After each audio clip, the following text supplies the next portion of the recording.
अभी आ रही है स्क्रीन? जी सर। Yes sir. ठीक। देखिए, अब इन सेंटर के बाद में हम करते हैं सरकम सेंटर। इन सेंटर में क्या होता है, एक ट्रायंगल है, उसके अंदर एक सर्कल बना हुआ है। एक ट्रायंगल है, उसके अंदर सर्कल बना हुआ है। अब उसके आगे करते हैं सरकम सेंटर।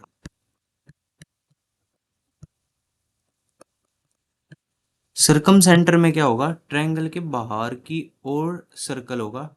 यानी ये ट्रायंगल है, मान लो कि ये ट्रायंगल गिवन है, इसके बाहर की ओर सर्कल यानी इस तरीके से बना हुआ होगा, उसे बोलेंगे सरकम सेंटर। यानी सर्कल के अंदर जो भी ट्रायंगल होगा उसे सरकम सेंटर बोलेंगे। सरकम सेंटर वो पॉइंट होता है, point on which perpendicular bisector intersect, perpendicular bisector intersect.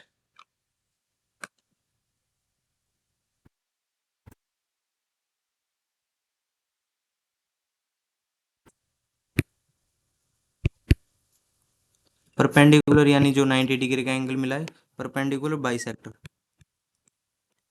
जो एंगल को भी दोनों भागों में बांटे। मान लो ये है, तो ये क्या करेगा, एंगल को भी दो इक्वल पार्ट में बांटेगा और ये 90 डिग्री का एंगल भी बनाएगा। अभी तक तो बाइसेक्टर में तो सिर्फ एंगल को दो इक्वल पार्ट में बांटेगा और जो आपका एल्टीट्यूड था वो सिर्फ 90 डिग्री पे काट रहा था। पर इसमें क्या होगा, दोनों होंगे, यानी परपेंडिकुलर भी होगा, 90 डिग्री का एंगल भी बनाएगा, साथ में बाइसेक्ट भी करेगा, बाइसेक्टर भी होगा, एंगल को दोनों इक्वल पार्ट में बांटेगा। Perpendicular bisector of the sides of the triangle, point on which perpendicular bisector intersect, intersect. अब देखो एक ट्रायंगल है, मान लीजिए ये एक ट्रायंगल है ABC। अब ये परपेंडिकुलर बाइसेक्टर होगा, यानी दो इक्वल पार्ट में भी एंगल को बांटेगा, साथ में 90 डिग्री का एंगल भी बनाएगा, साथ में 90 डिग्री का एंगल भी बनाएगा। थोड़ा सा इस साइड कर लेते हैं, ये रहा 90 डिग्री का एंगल बना रहा है और दोनों एंगल सेम होंगे, इक्वल पार्ट में काटेगा। सेम यहाँ पे होगा, यानी दो एंगल को इक्वल पार्ट में काटेगा, साथ में 90 डिग्री का एंगल भी बनाएगा। सेम यहाँ पे 90 डिग्री का एंगल बनाएगा और साथ में दोनों एंगल इक्वल होंगे। ये बात ध्यान रखना। उसके इंटरसेक्शन पॉइंट को हम बोलते हैं, ये हो जाएगा सरकम सेंटर। ये हो जाएगा सरकम सेंटर। अगर हम सरकम सर्कल बोलेंगे तो यानी सर्कल के अंदर ट्रायंगल, सरकम सेंटर बोल दिया यानी वो पॉइंट जिसपे परपेंडिकुलर बाइसेक्टर इंटरसेक्ट हो रहे हो उसे हम बोलेंगे सरकम सेंटर। अभिषेक, किसको बोलेंगे सरकम सेंटर?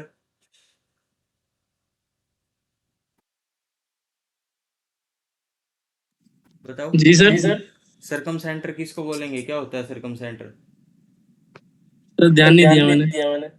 क्यों भाई, ध्यान दो। दिव्या, लेट हो गए। यस। देखो सरकम सेंटर वो होता है जिसपे आपके जो पॉइंट है, कौन से पॉइंट होगा, जिसपे जो आपके परपेंडिकुलर बाइसेक्टर है। परपेंडिकुलर बाइसेक्टर का मतलब दो इक्वल पार्ट में एंगल को बांटे, वो तो बाइसेक्टर हो गया, और परपेंडिकुलर है तो 90 डिग्री का एंगल बनाएगा। जहाँ पे परपेंडिकुलर बाइसेक्टर इंटरसेक्ट होंगे वो होगा आपका सरकम सेंटर, वो आपका सरकम सेंटर होगा।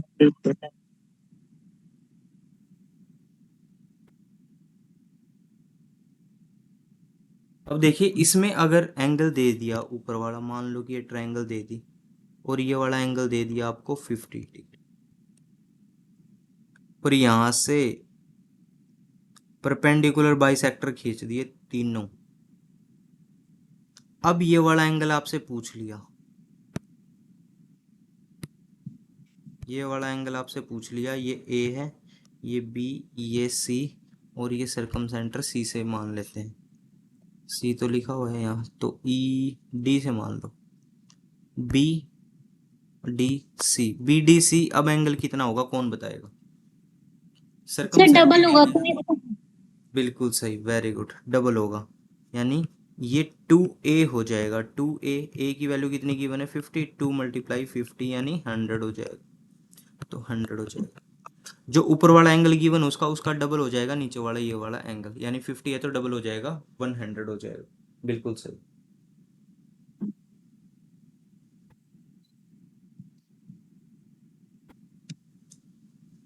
अब एक चीज सर देखिए, डबल कैसे हो रहा है? डबल कैसे हो रहा है, क्या सिंपल याद रखना है कि डबल हो जाएगा, ये वाला ऊपर वाला एंगल जो भी गिवन उसका उसका डबल नीचे वाला हो जाएगा। वैसे ये हर चीज दो इक्वल पार्ट में बांट देगा, ये लाइन भी इक्वल होंगी तो एंगल भी डबल हो जाएगा। ये याद रखो फिलहाल आप, क्योंकि अगर किसी सर्कल के, मैंने सर्कल में भी बताऊंगा मैं ये, अगर आप यहाँ से रेडियस पे जो एंगल बनाएगा और जो ऊपर बनेगा वो उसका हाफ होता है, ठीक है, ये सर्कल में बताऊंगा तो उस हिसाब से डबल हो जाता है। पर आप सिर्फ ये याद रखो कि अगर ये एंगल गिवन है, सरकम सेंटर गिवन है, और ये वाला एंगल आपसे पूछ लिया जाए तो डबल हो जाएगा। मेन चीज़ क्या ध्यान रखनी है कि सरकम सेंटर होगा।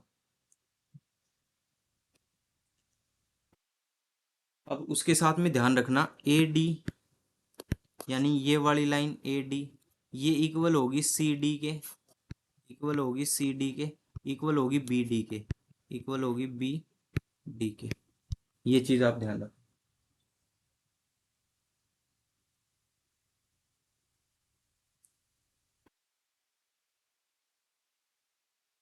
अगर इसमें आपसे रेडियस पूछ ली जाए, सरकम रेडियस कितनी होगी, सरकम रेडियस, सरकम रेडियस के लिए फॉर्मूला याद रखना, A multiply B multiply C, A multiply B multiply C divide by 4 multiply area of triangle, 4 multiply area of triangle, 4 multiply area of triangle. ठीक है, सरकम सेंटर का पता चल जाएगा। एक तो ये चीज़ ध्यान रखना, अगर ये जो लाइन है वो इक्वल होगी इस लाइन के और इस लाइन के, ये तीनों लाइन इक्वल होंगी। दूसरी चीज़, अगर आपसे सरकम रेडियस का फॉर्मूला पूछ लिया जाएगा या सरकम रेडियस निकालनी दे दी जाएगी, तो जो लेंथ होगी ना यहाँ से यहाँ तक की लेंथ, ए मान लो, ये बी मान लो, ये मान लो सी, तो ए बी सी मल्टीप्लाई में होंगे और डिवाइड में 4 into area of triangle, area of triangle को 4 से डिवाइड करके, मल्टीप्लाई करके डिवाइड में रख देंगे तो हमारा सरकम रेडियस निकल जाएगा। यहाँ तक किसी को कोई डाउट है सर सरकम सेंटर में? बोलो। सर ऐसे क्वेश्चन में ये जो दिया रखा है ना ए बी सी, हाँ जी। तो उसके मतलब चारों तरफ सर्कल होगा, ऐसा आएगा क्वेश्चन? नहीं, सर्कल जरूरी नहीं है कि आपको सर्कल ही गिवन हो, बिना सर्कल के भी क्वेश्चन आ जाएगा। देखिए, सिर्फ आपको वो दे देगा कि एक ट्रायंगल है, ट्रायंगल की ये वाली साइड दे दी मान लो कि 6, ये वाली 8, ये वाली 10 दे दी, एक मिनट के लिए ये मान लेते हैं, ठीक है, और वो बोल देगा कि आप इसका सरकम रेडियस निकालो, इस ट्रायंगल का सरकम रेडियस। अगर सरकम रेडियस बोल दिया ना उसने, तो उसका मतलब होगा कि वो जो एक सर्कल बनेगा उसका रेडियस निकालना है कि ये रेडियस कितना होगा, ये रेडियस कितना होगा। पर आपको वो सर्कल बना के नहीं देगा, डायरेक्ट पूछेगा कि सरकम रेडियस क्या होगा। डायरेक्ट आपको फॉर्मूला याद होना चाहिए तभी आप निकाल सकते हो। ये चीज़ें ध्यान रखनी है कि सरकम रेडियस कौन सा होगा, ऑर्थो सेंटर कौन सा होगा, इन सेंटर कौन सा होगा, क्योंकि ये तीनों चीज़ याद होंगी तभी इनके फॉर्मूले याद हो पाएंगे, नहीं तो फॉर्मूले भी कंफ्यूज हो जाओगे, किसी का कोई फॉर्मूला कहीं लगा दोगे, किसी का कोई फॉर्मूला कहीं पे लगा दोगे। ठीक है, और कोई डाउट है किसी को? बताओ। सर सरकम रेडियस का कैसे पता चलेगा? वो गिवन होगा ना आपको, क्वेश्चन के अंदर बोला जाएगा कि सरकम रेडियस कितनी होगी, ये बताया जाएगा, पूछा जाएगा आपसे। उसके बाद सरकम रेडियस बतानी है तो सरकम रेडियस का फॉर्मूला आपको याद करना है और फॉर्मूला लगा देना है। सरकम ये रेडियस का फॉर्मूला ये A into B into C divide by 4 into area of the triangle, 4 into area of पैरेड वो ट्रायंगल मतलब। एरिया ऑफ ट्राइंगल ये होगा। ठीक है, हम्म। अब देखो सरकम सेंटर के बाद हमें जो चीज पता होनी चाहिए वो होता है सेंट्रोइड। सेंट्रोइड के बारे में कौन बताएगा कि सेंट्रोइड क्या होता है?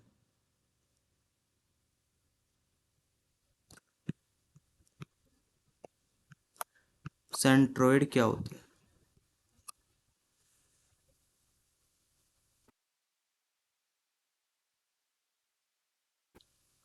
ये पॉइंट होता है ट्रायंगल के अंदर, point on which median medians are intersect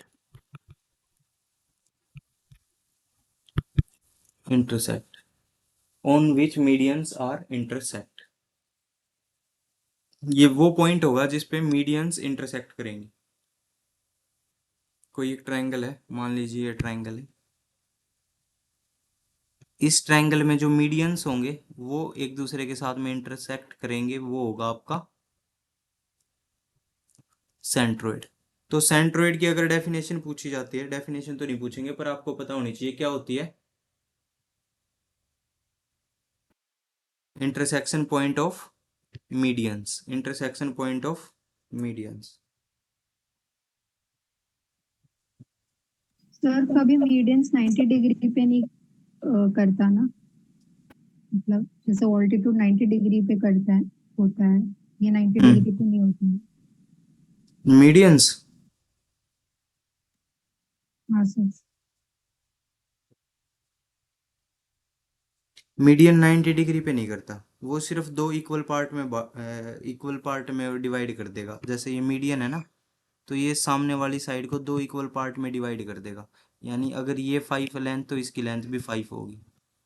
ठीक है, जरूरी नहीं है कि ये 90 डिग्री पे काटे, 90 डिग्री पे नहीं काटेगा, पर वो सिर्फ दो इक्वल पार्ट में बांट देगा, ये और ये लाइन को इक्वल पार्ट में। यानी अगर मीडियन आप बनाओगे, मान लो कि ये आप पूरी साइड आपके पास में 12, तो जो मीडियन जब हम बनाएंगे तो ये साइड दो इक्वल पार्ट में बन जाएगी, 6 6 में आ जाएगी, डिवाइड हो जाएगी। ये मीडियन करता है। और तीनों तरफ से ऐसा ही करेगा, यानी यहाँ पे अगर 10 है पूरी तो 5 5 में बांट देगा, अगर यहाँ पे 12 है तो 6 6 में बांट देगा, यहाँ पे 14 है तो 7 7 में बांट देगा, यानी दो इक्वल पार्ट में बांट देगा जो सामने वाली लाइन है उसको, मीडियन। अब मीडियन का जो इंटरसेक्शन पॉइंट है उसे क्या बोलते हैं हम, सेंट्रोइड। सेंट्रोइड क्या होता है अभिषेक? सर मीडियंस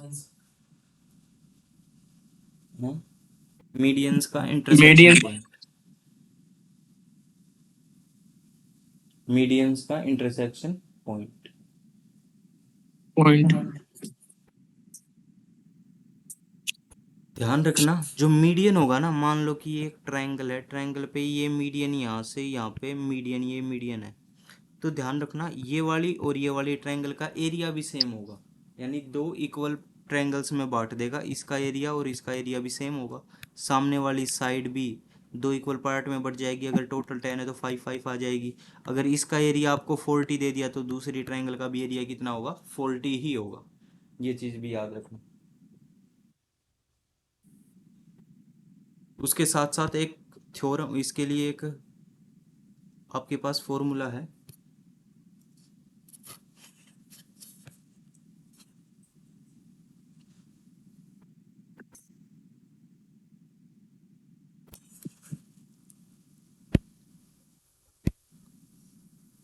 मान लो ये ए बी सी ट्रायंगल है और ए डी आपके पास मीडियन है, ए डी आपके पास मीडियन है, तो इस केस में क्या होगा, ए बी का स्क्वायर प्लस ए सी का स्क्वायर, यानी ए बी का स्क्वायर इस वाली लाइन का स्क्वायर प्लस ए सी का स्क्वायर इस वाली लाइन का स्क्वायर, ये वाली जो पूरी लाइन है ए सी, इसका स्क्वायर, ये दोनों लाइन का स्क्वायर इक्वल होगा, किसके इक्वल होगा, 2 मल्टीप्लाई ए डी का स्क्वायर प्लस बी डी का square is equal to 2 multiply A D का स्क्वायर प्लस बी डी का स्क्वायर।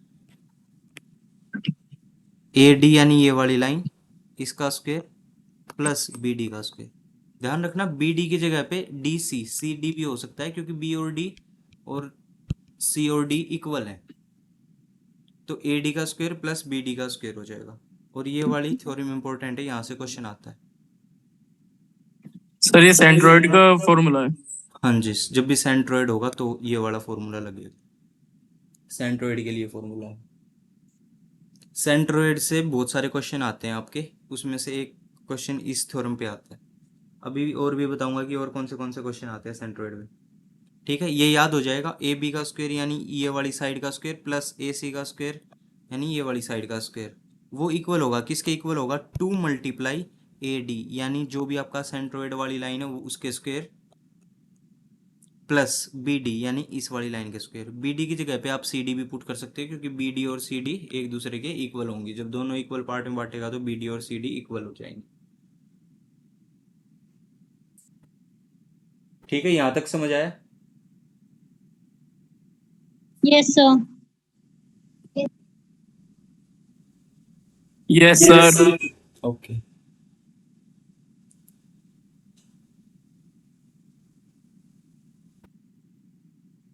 अगर यहां से भी और यहां से भी सेंट्रोइड खींच दिया जाएगा तो देखो 1 2 3 4 5 6 कितने ट्रायंगल हो गए? 6। 6 के 6 ट्रायंगल सेम होंगे यानी इनका एरिया सेम होगा, ये चीज़ ध्यान रखना। अगर आपसे पूछ लिया जाए, मान लो कि ये वाला आप मान लेते हैं कि जो ये सेंट्रोइड है इसका नाम है F, तो ट्रायंगल AF इसका नाम G मान लेते हैं, इसका नाम D है ही, इसका नाम P मान लो। Triangle AFG divide by ABC अगर पूछ लिया जाए एरिया तो वो 1:6 में होगा, यानी 1 यानी सबका एरिया इक्वल है तो 6 टोटल एरिया हो जाएगा और इसका एरिया है 1 तो ये 1 आ जाएगा। ठीक है, और यहाँ से भी क्वेश्चन आता है आपके टोटल ट्रायंगल का एरिया दे देगा और वो किसी भी पार्ट का एरिया पूछ लेगा। अब आप बताइए A D C divide by A B C किस रेशियो में होगा ये area? A D C divide by A B C area किस रेशियो में होगा?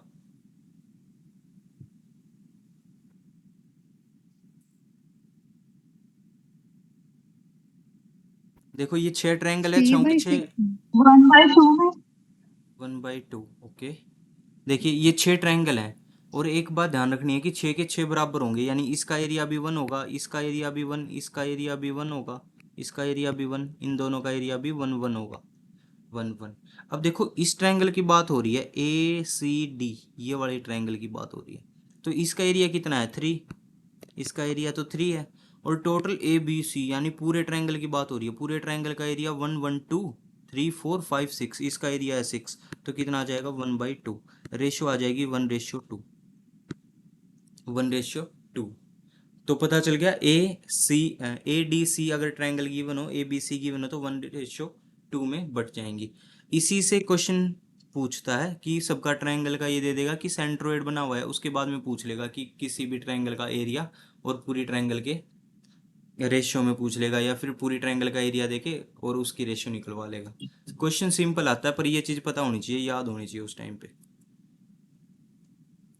1/6 तक पता चल गया।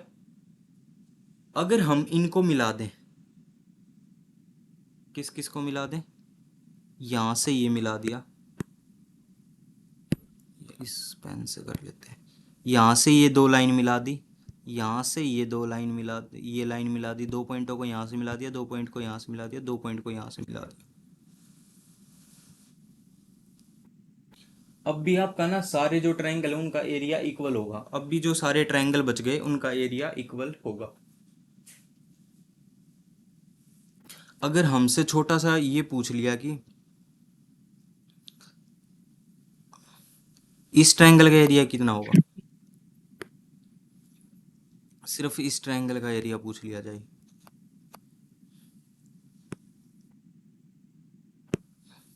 इस ट्रायंगल का एरिया अगर पूछ लिया जाए, इस ट्रायंगल का, तो एरिया कितना होगा? कौन बताएगा?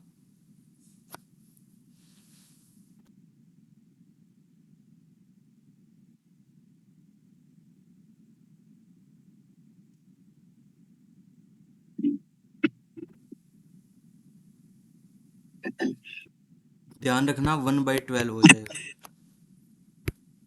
1/12 हो जाएगा, याद रहेगा। अगर सेंट्रोइड में इस ट्रायंगल का, छोटे से ट्रायंगल का एरिया पूछ लिया जाएगा तो भी 1/12 हो जाएगा, यानी पहले 1/6 था, अब एक ट्रायंगल में से 2 ट्रायंगल बना दी तो 1/12 हो जाएगा। बस ये चीज़ ध्यान। एक बात और ध्यान रखना, ये सेंट्रोइड है, मान लो यहाँ से लेके A से लेके D तक सेंट्रोइड है, तो ये किस रेशियो में डिवाइड करेगा? ये वाला जो पॉइंट है ये मान लिया E पॉइंट है, ये वाला है E पॉइंट, ये ऊपर वाले मैंने मिटा दिए हैं, अब देखो ये पॉइंट दिख रहा होगा, यही सेंट्रोइड है, ये पॉइंट है ई। तो किस रेशियो में लाइन को डिवाइड करेगा? ये लाइन को डिवाइड करेगा 2:1 में, यानी ए ई की रेशियो अगर हम देखेंगे ई डी से, ए ई की रेशियो यानी ये वाली लाइन और ये वाली लाइन ई डी, अगर इसकी रेशियो अगर हमें फाइंड आउट करनी होगी वो आ जाएगी 2:1। यानी पूरी लाइन को अगर पूरी लाइन 6 सेंटीमीटर है तो ये 2:1 में बांट देगा, यानी 4 सेंटीमीटर और 2 सेंटीमीटर में। इस रेशियो में लाइन को डिवाइड करता है सेंट्रोइड। ये चीज़ भी ध्यान रखना है, यहाँ से भी क्वेश्चन आता है कि लाइन की रेशियो आपसे टोटल लेंथ देके रेशियो पूछ ली जाएगी।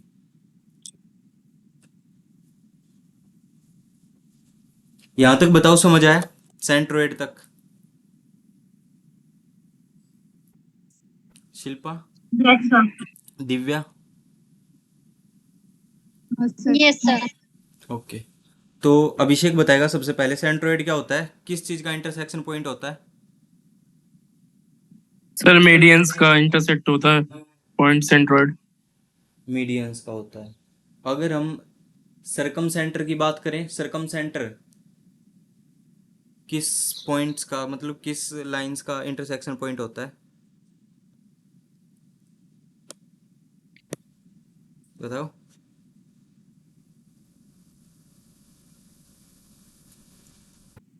Perpendicular bisector का intersection point होता है। परपेंडिकुलर बाइसेक्टर का। अब एक चीज ध्यान रखिए, अगर ट्रायंगल एबीसी है, कोई भी ट्रायंगल एबीसी है, तो ध्यान रखना अगर ये वाली साइड एक्स है, ये वाली साइड वाई है, ये वाली साइड जेड है, तो हमेशा अगर किसी भी दो साइड का सम कर देंगे ना, वो हमेशा तीसरी साइड से बड़ा ही होगा।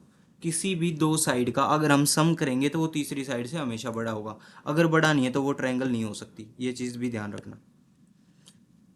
एक्स प्लस जेड कर देंगे तो वो वाई से बड़ा हो जाएगा, x plus y plus z कर देंगे, वाई प्लस जेड वो एक्स से बड़ा हो जाएगा।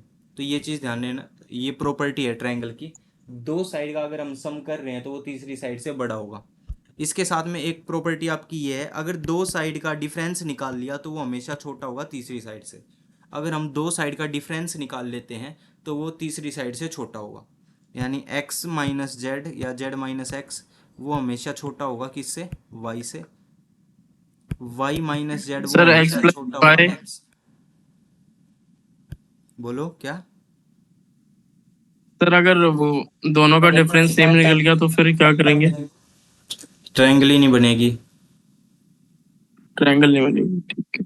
ठीक है, हमेशा ध्यान रखना, दो साइड का अगर हम सम कर रहे हैं तो वो तीसरी साइड से बड़ा होगा, दो साइड का डिफरेंस निकाल रहे हैं तो वो तीसरी साइड से छोटा होगा, तभी एक ट्रायंगल बनना पॉसिबल है। ठीक है, अभी एक फॉर्मूला होता है ट्रायंगल का, यहाँ पे देखिए, ये वाली मान लीजिए हमारी एक ट्रायंगल है A B C, A B C, A B C हमारे पास एक सर इसका ट्रायंगल। पीडीएफ सेंड कर दें सर। पीडीएफ, ये तो जी फॉर्मूले सर लिखे गए पीडीएफ हैं बस, इसमें तो फॉर्मूले तो लिख ही लोगे ना आप साथ साथ, या एज इट इज फाइल भेज दूंगा या हाँ फिर जी मैं, sir, as it is file भेज। चलो देख लें, बता, मैं आपको भेज दूंगा फॉर्मूले, ठीक है? बाकी आप साथ साथ लिखते रहो क्योंकि आप लिखोगे तो जल्दी याद होंगे। सर एक बार ऊपर कर दो, थोड़ा मैंने लिखना है। मेंसुरेशन के भेजे थे, याद कर लिए तुमने सभी ने? Yes sir. देखिए, तीसरी चीज क्या है, ट्रायंगल हमारे पास ए बी सी और ए एन है हमारे पास परपेंडिकुलर यानी एल्टीट्यूड। ए एन है एल्टीट्यूड, तो 90 डिग्री का एंगल बनाएगा। ए एन मान लिया एल्टीट्यूड यानी 90 डिग्री का एंगल बनाएगा, परपेंडिकुलर है। और ए एम है हमारे पास एंगल बाइसेक्टर, ए एम है हमारे पास एंगल बाइसेक्टर, यानी एंगल को दो इक्वल पार्ट में बांटेगा ए एम। कुछ इस तरीके से बांट दिया, ये दो इक्वल पार्ट में बांट दिया ट्रायंगल को, ये हो गया हमारे पास A M. A M angle bisector है, एंगल बाइसेक्टर, और ये हमारे पास परपेंडिकुलर। अब ध्यान रखना, अगर हमसे एक एंगल निकलवा लिया जाए, ये बीच वाला एंगल, कौन सा वाला एंगल? ये वाला एंगल, ये वाला एंगल अगर हमसे निकलवा लिया जाए, यानी MAN। ये वाला एंगल हमसे पूछ लिया, तो उसके लिए हम फॉर्मूला क्या यूज करेंगे? वो फॉर्मूला होगा आपके पास 1/2 multiply angle B minus angle C। अगर ये वाला एंगल आपसे पूछ लिया जाता है तो ध्यान रखना, एंगल B और एंगल C का जो भी डिफरेंस होगा उसका हाफ कर देंगे तो ये वाला एंगल आ जाएगा, ये बीच वाला एंगल। और एज इट इज एंगल पूछता है कि एंगल, अगर एंगल बाइसेक्टर है और परपेंडिकुलर है, उन दोनों के बीच में एंगल कितना बनेगा। एज इट इज क्वेश्चन आएगा और फॉर्मूले से बिल्कुल सिंपल हो जाएगा। 1/2 जो भी एंगल B है एंगल C है, उन दोनों का डिफरेंस को 2 से डिवाइड कर देंगे। डिफरेंस को 2 से डिवाइड करेंगे तो ये बीच का एंगल आ जाएगा, ये वाला।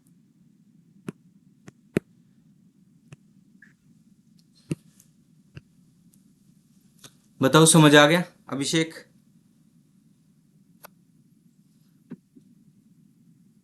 अभिषेक सर ये एंगल बाइसेक्टर का समझ में है जो आपने बताया अभी। एंगल बाइसेक्टर क्या होता है? एंगल बाइसेक्टर वो होता है जो एंगल एंगल को बाइसेक्टर दो इक्वल पार्ट में बांटता है, ठीक है। AM तो हो गया एंगल बाइसेक्टर, जी और AN है आपके पास परपेंडिकुलर, यानी जो 90 डिग्री पे काटेगा, हाइट ऑफ द ट्रायंगल, यानी हाइट एल्टीट्यूड या फिर परपेंडिकुलर, जो 90 डिग्री का एंगल बनाएगा नीचे, ठीक है। अब इन दोनों के बीच में, इन ये दो लाइन आ गई, ये लाइन ये लाइन, इन दोनों के बीच में अगर हमसे एंगल पूछ लिया जाएगा तो ये फॉर्मूला होगा 1/2 उसके मल्टीप्लाई में एंगल B जो भी गिवन होगा माइनस एंगल C, उसका हाफ हो जाएगा। अगर आपसे पूछ लिया जाए क्वेश्चन, एक क्वेश्चन पूछ लेता हूं मैं, ये आपके पास है एंगल, ये है आप परपेंडिकुलर, और ये है एंगल बाइसेक्टर, ये है एंगल सर बाइसेक्टर 1/2 के बाद A मल्टीप्लाई होगा। B C, हाँ जी। और एंगल A आपको दे दिया 50 डिग्री, 50 की बजाय रुक जाओ, एंगल A दे दिया आपको 80 डिग्री, एंगल B दे दिया आपको 40 डिग्री, एंगल C दे दिया आपको 60 डिग्री। अब बताइए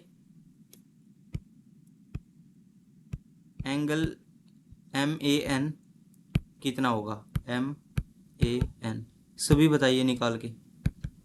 10 degree 10 degree. 10 degree Shilpa, Shilpa आपका आंसर? 10 डिग्री से 10 डिग्री। सेम ही है ओके,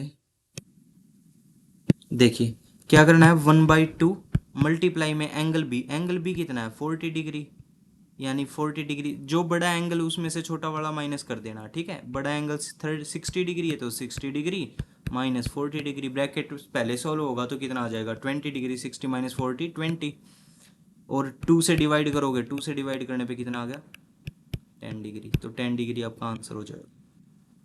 और यहाँ से क्वेश्चन आता है, सर 10 ही आ रहा है। ये वाला, यहाँ से इस फॉर्मूले से काफी क्वेश्चन आता है।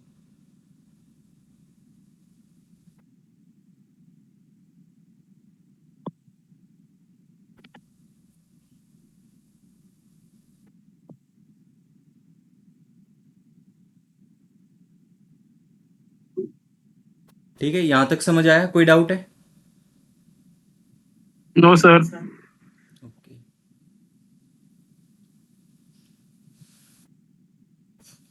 यहाँ तक ही करते हैं आज की क्लास। आप एक बारी ये सारा जो भी आज करवाया है इस सभी को नोट कर लेना और याद कर लेना, क्योंकि फॉर्मूले बहुत इंपॉर्टेंट है, इसलिए थोड़े थोड़े फॉर्मूले करवा रहा हूँ डेली। और कल की क्लास जो भी होगी, कल क्लास होगी तो बता दिया जाएगा आपको, वैसे तो होगी, अगर किसी वजह से नहीं होती है क्लास। और कल आपकी ना ऑफलाइन क्लास है, कल आपकी इंग्लिश की क्लास है ना?